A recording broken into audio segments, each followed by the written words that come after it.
There are two classical music references on Crazylegs' file card. The first is his name, probably an homage to David John Thomas, a famous Welsh conductor, composer, and organist, as well as Johann Sebastian Bach's Toccata and Fugue in D minor. Now, if you're not familiar with the title of that particular piece, I bet you are familiar with how it sounds.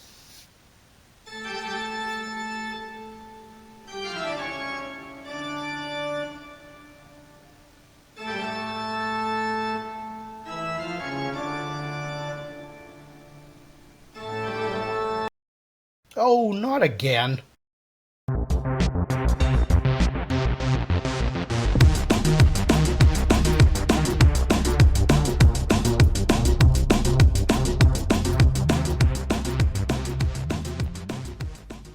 Hello everyone, I'm Kevin, otherwise known as Forum BX257, here to bring you another 1980s G.I. Joe tour review. And today I'm going to be taking a look at the G.I. Joe's Assault Trooper, the 1987 Crazylegs. Now, like a lot of 1987 and 1988 characters, Crazylegs doesn't make any cartoon appearances.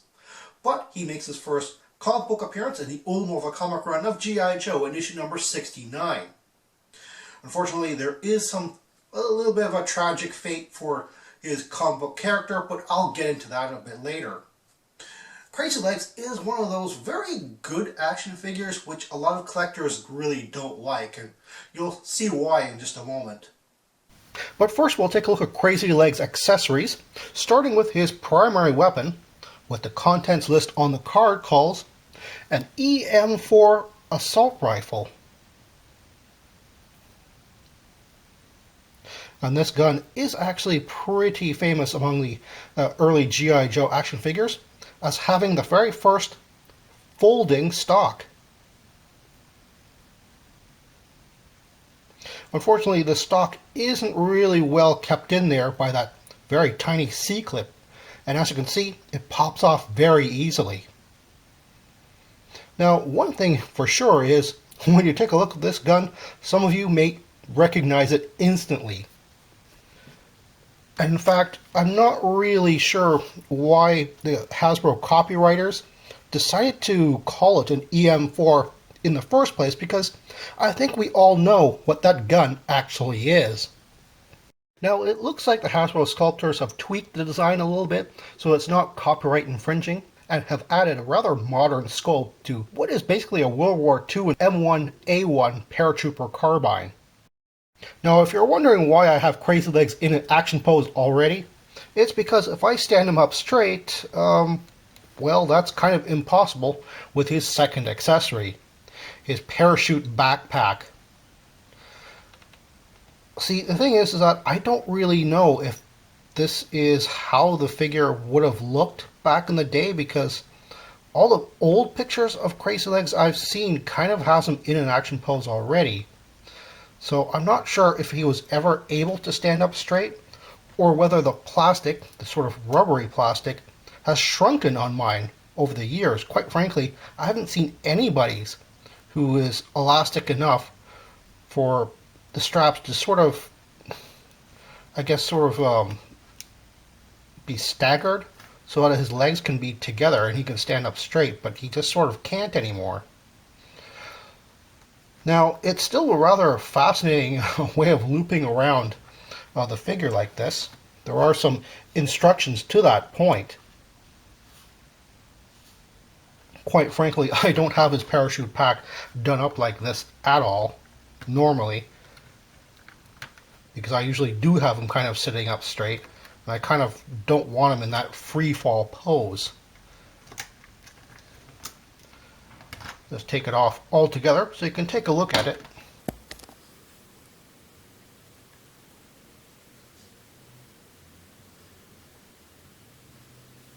Now, this is how I normally put this thing on the figure.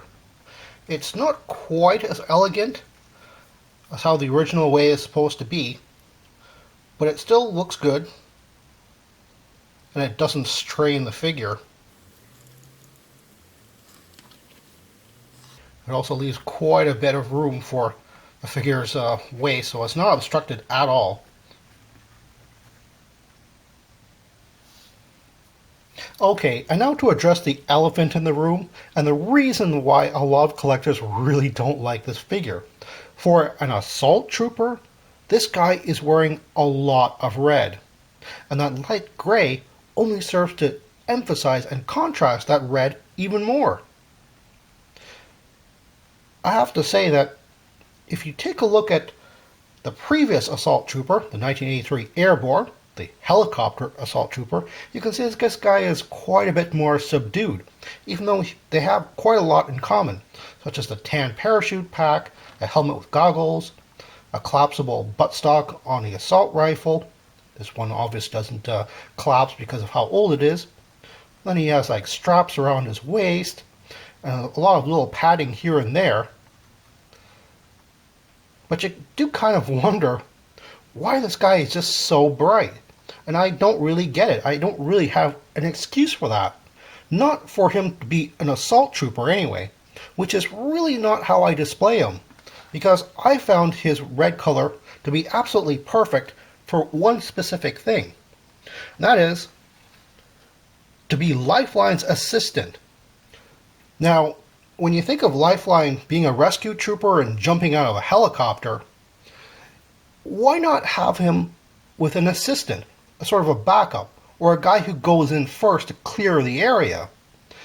He would be wearing red because he would also be a medic as well, maybe not as senior as Lifeline or as competent as Lifeline, but he would still be assistance. And when he's not being displayed helping Lifeline secure a landing zone to help his fellow injured troopers, he also sits in the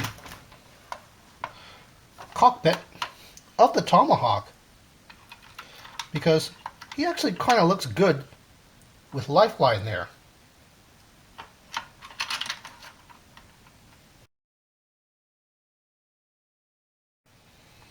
They most certainly do look like pilot and co-pilot here.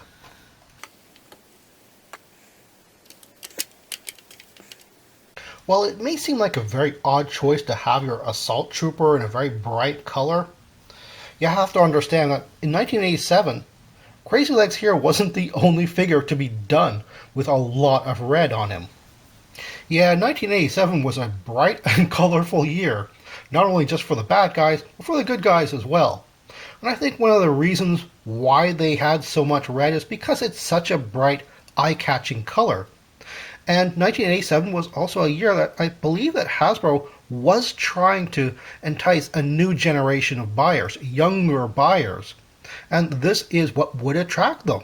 Something much more fun and colorful. But collectors, new and old at the time, really didn't react very well to this sort of bright, colorful, almost childlike look. They wanted the gritty, realistic look that we actually eventually got in '88. It was phased in very slowly, but that's what we got because of these guys, because of the reaction that the public had to them. Of course, that's all in hindsight. So while it may seem these guys are really odd, just to have a whole year full of really colorful figures, and of course a lot of really odd bad guys for them to fight, you do have to understand that Hasbro was sort of trying to reboot the series for the next generation of buyers. Taking a closer look at the figure, he does have kind of an odd grin on his face. I'm not sure what collectors think of that. Personally, I'm okay with it, but I can see people kind of thinking that really weird grin isn't really very neutral enough for many displays. He also has a very highly textured, I guess quilted padding on him, which goes all the way around his chest, around his waist, and down around his legs. It makes for a very odd feeling figure.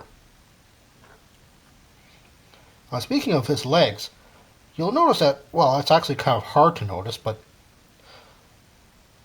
there's crisscrossing straps on his boots. It's a very odd, very, to be honest, sloppy looking arrangement for military boots. But I've also noticed that the 1987 Law also has that same type of boot. Very strange. If you're looking for a Crazylegs on the aftermarket, he is actually a very common figure. So common, in fact, that you really shouldn't have to pay a lot for this guy. The only thing you have to look out for is whether or not he still has that buttstock on his rifle. And to be honest, well, the buttstock actually does make the gun look quite a lot nicer. If it's missing, you're not missing much, really. One thing is that I really do like this figure, but not for the way it was marketed. It was marketed as an airborne assault trooper, and I think Hasbro sort of missed the mark, mostly because of the coloring. Now, in 1988, there was a Toys R Us exclusive Night Force version of this figure in black and green, and that is a great looking figure.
Hello everyone.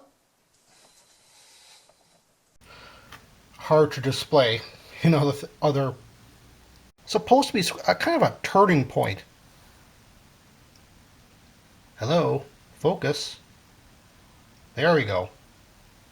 Well, that's all the time I have right now. Please check out my Facebook page for more information and behind the scenes photos for these reviews. Thank you for watching this video, and stay tuned for next time to see another 1980s G.I. Joe toy review. See you then.